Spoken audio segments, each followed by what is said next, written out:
उदास होए बिना नवे जीवन की तलाश करनी बड़ी औखी है। जो इस संसार तो उदास ही नहीं, निरंकार की किस तरह तलाश करेगा, मुश्किल है।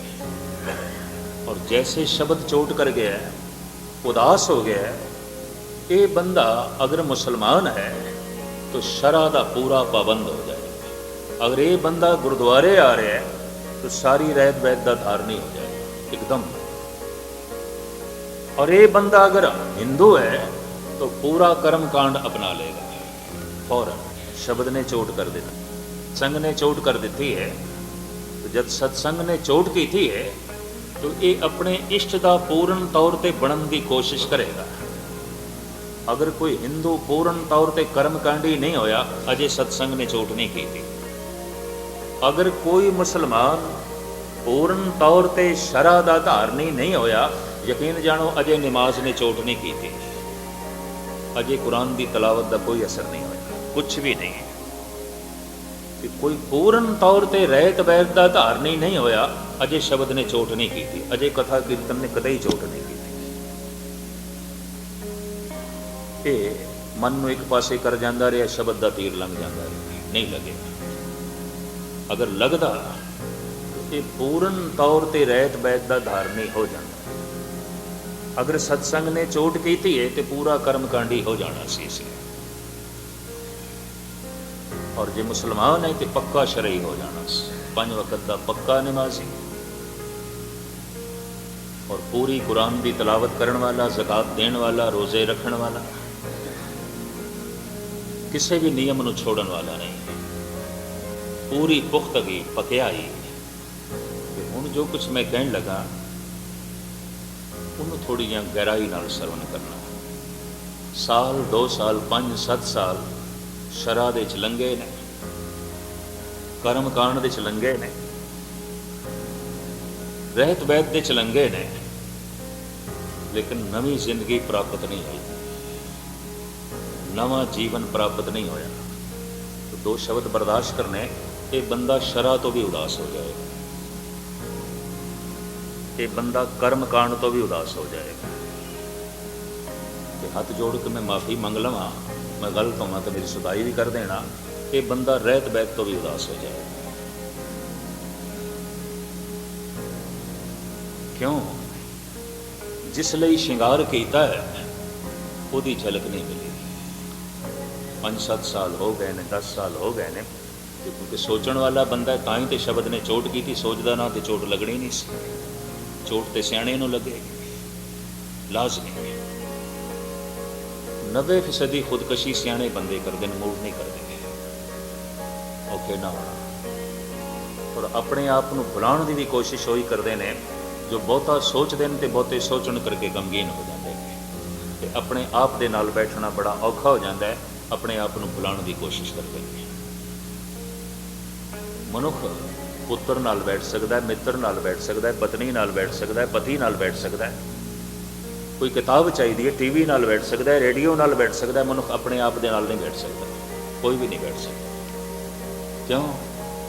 जैसे अपने आप दे नाल बैठता है, सिवाय बेचैनी तो और कुछ भी नहीं है।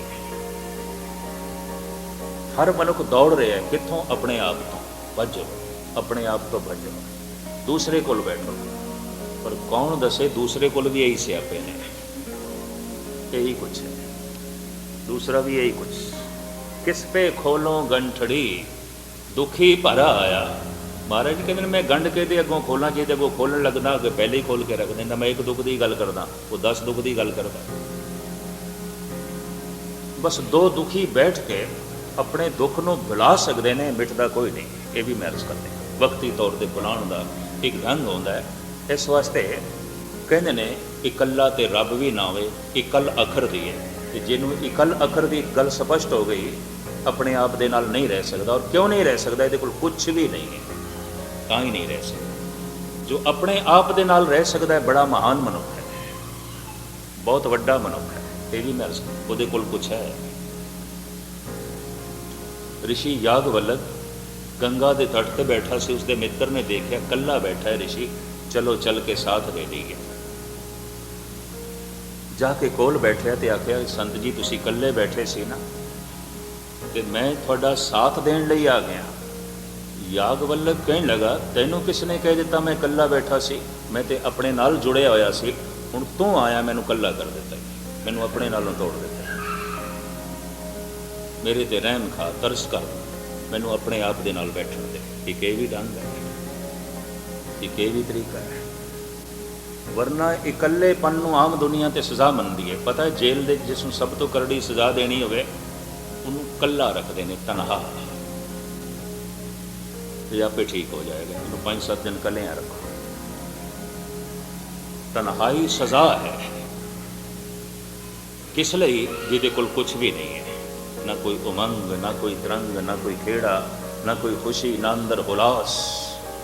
किस तरह अपने आप दे नाल बैठे, क्योंकि अपने आप दे नाल नहीं बैठ सकते सिवाय दुखों तो रहे कि हर मनुख दुखों की पंड है, हर मनुख दुखों की गठड़ी चुकी फिरदा है, हर मनुख दे कोल हौके ही हौके ने। बस तुसी थोड़ा जिहा मौका दे, तुसी अपना एक दुख सुनाओ, देखो कितने 100 दुख सुनांदा है कि नहीं। गंढ खोलनी अगले दी की है, बस तुसी अपना एक दुख सुनाओ, बाकी वो सुनांदा रहेगा, मशीन की तरह चलता रहेगा, सुनते जाना, सब कुछ सुनाई जाएगा, चुप ही नहीं करेगा। और मेरी कोशिश यही होती है, यकीन जानो औखे ना होना भी किसी के सामने कोई इस तरह की गल ना करिए, नहीं गंढ खोली नहीं तो फिर खैर कोई नहीं। ये हकीकत है, बहुत बड़ी सच्चाई है कि मनुख को अपने दुख सुनाने का भी शौक आता है, रस आता है, बड़ा स्वाद आता है। इस तरह की एक आदत भी बन जाती है, और ऐसी आदत मनुख को इतना बिगाड़ देती है कि किधरे किधरे फिर सुख को भी दुख दे बदलता है। ये भी मैं अर्ज करा, तुसी आखोगे सुख को दुख दे बदलता है, हाँ मैं प्रत्यक्ष रूप में देखे। बंबे तो मैं इंदौर जाना सी, दादर सिंह सभा एक इंदौर का ही सज्जन मिल गया, उन्हें कहा गैनी जी असी बाई रोड जा रहे हैं, साड़ी कार, असी 3 आदमी ड्राइवर हाँ, एक पति पत्नी 3, खुशी नाल चलो साडे, रस्ता चंगा पास होवेगा, गल्लां बातां करते जावांगे। तो मैनू कहने लगा रस्ते च बड़े पहाड़ पैंदे ने, हरियावल बड़ी, सागवान का बड़ा जंगलात आएगा। मैं तो पता तो मैनू भी है, पर चलो जिस तुसी कहिंदे इस तरह बना लेंदे अपना। उस दिन का मेरा तलख तजर्बा है। ज्यों बंबे शहर तो गड्डी बाहर निकली, उन्हें हौके ही भरने शुरू किए, हौके। अगे मैं ड्राइवर के नाल फ्रंट सीट पर बैठा, पिछे दोवें पति पत्नी बैठे। तो मैं हैरान होए कि हौके एक जला के रख देगा इंदौर तक पहुँचते पहुँचते। एक बेचैन बंदे कोल बैठो, उसदियां तरंगां प्रभावित कर दियां, एक आनंद प्रसन्नचित मनुख कोल बैठो, उसदियां तरंगां प्रभावित कर दियां ने। तो बड़ा बेचैन बंदा इस तरह ही हौके भरदा है, इंदौर तक गया कि तो सारी कार नूं ही फूक के रख देगा। इन्ने हौके, इन्नी सड़ांत, इतनी जलन, मेरे को रहा नहीं गया। जैसे जलगांव के नेड़े पहुंचे तो मैं पूछ लिया, मैं सरदार जी गल की है? मैं कहा मैनू तुहाडी प्राइवेट जिंदगी ते मुदाखलत करनी नहीं चाहिए, पर तुसी इस तरह के हौके भरते आ रहे हो, मैं बेचैन हो गया। और मैं सोची पै गया कि मैं ये सफ़र क्यों चुन लिया थोड़े नाल।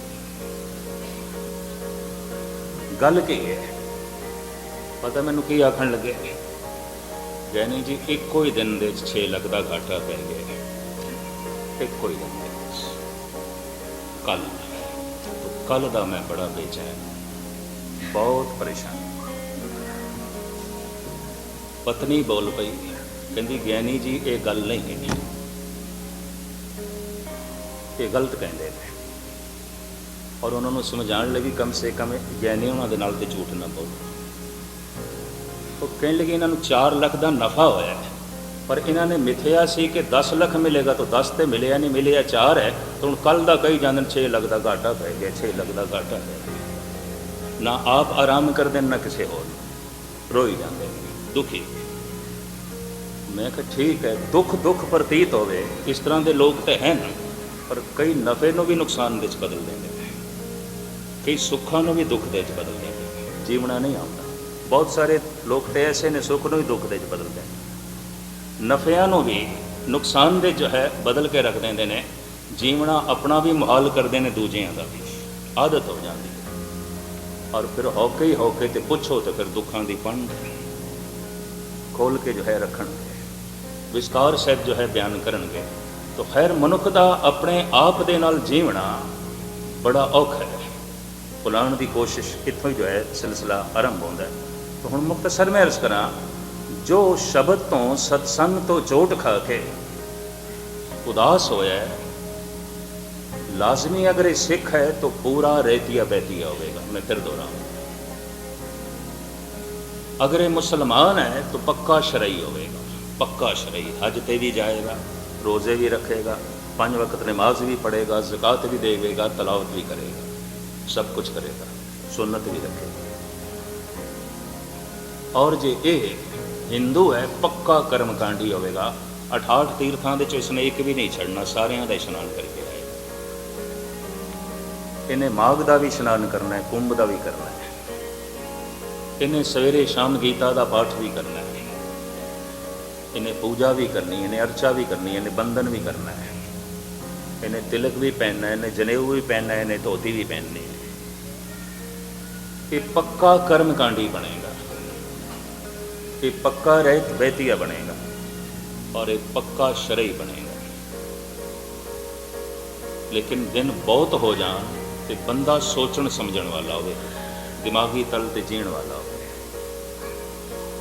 शब्द चोट कर गया सी, सत्संग चोट कर गया, उदास होया है, यकीन जानो हुण इसनूं एक होर चोट लगेगी जिस लिए ये सारा शिंगार उसका तो कोई पता नहीं।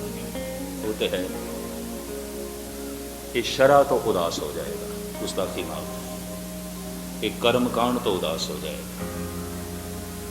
इशारा गुरु अर्जन देव जी महाराज ने बड़ा सोहना किया है, भई निरासी बहुत दिन लागे, देश देशंतर में सगले जाके। बड़े डेरियां च गया, बड़ी तीर्थ यात्रा की है, बड़े साधु संतां कोल गया, बड़ा सत्संग किया है, दिन बहुत लंघ गए ने, मुद्दत बहुत हो गई है, प्राप्त कुछ नहीं होया, निराशा। भाई निराशी ऐसा होता है। कोई मनुख पुत्रां तो निराश हो जाता है, कोई मित्रां तो निराश हो जाता है, कोई पत्नी तो निराश हो जाता है, कोई पति तो निराश हो जाती है। ऐसा होता है जगत में। कोई माँ बाप तो निराश हो जाता है और कोई बच्चियां तो निराश हो जाता है, इन्हां तो मैनूं की सुख मिलना है। ऐसा भी होता है कोई गुरु तो निराश हो जाता है, परमात्मा तो निराश हो जाता है, पता नहीं है भी सही कि नहीं, और उसके मिलन नाल के मिल जाना है। गुरु तो निराश, परमात्मा तो निराश, और पक्के निराश बिरती दे ओ मिलणगे थानू जो बड़े चाव मलार नाल इस मालक पे चले सन। ये भी मैं अर्ज कर, दूसरे की गल नहीं, दूसरा इतना उदास नहीं होगा, दूसरा तो इस मार्ग का जे पांदी ही नहीं, उदास हो गए। भाई निराशी बहुत दिन लगे। अगर ये उदास होया है तो इस रहत बैत का, इस शरा का, इस कर्म कांड का फिर सही इस्तेमाल करेगा, अगम्य दुनिया की तलाश करेगा, परम प्रकाश की खोज करेगा, सिर्फ इस दे च नहीं जीवेगा। ये भी मैं अर्ज कर रही, जिन्हां दी जिंदगी का मकसद मंजिल सिर्फ कर्म कांड हो जाता है, सिर्फ शरा हो जाती है, वो जितने कठोर होंदे ने, रूहे जमीन दे ते इतना सख्त कठोर होर कोई भी नहीं हो सकता। ये भी मैं अर्ज करते हैं, वो जितने कठोर हो जाएंगे, वो जितने जालिम हो जाएंगे, वो जितने सख्त दिल दे हो जाएंगे। एक उदाहरण तवारीखी मैं थोड़े सामने रखा, गल स्पष्ट हो जाएगी। सूबा सरहंद दी कचहरी दे गुरु गोबिंद सिंह जी महाराज दे मासूम लाडले पेश किए गए हैं, जिन्होंने पहले बुरज दे रखा गया, ठंडे बुरज दे अज पेश किए गए कचहरी दे।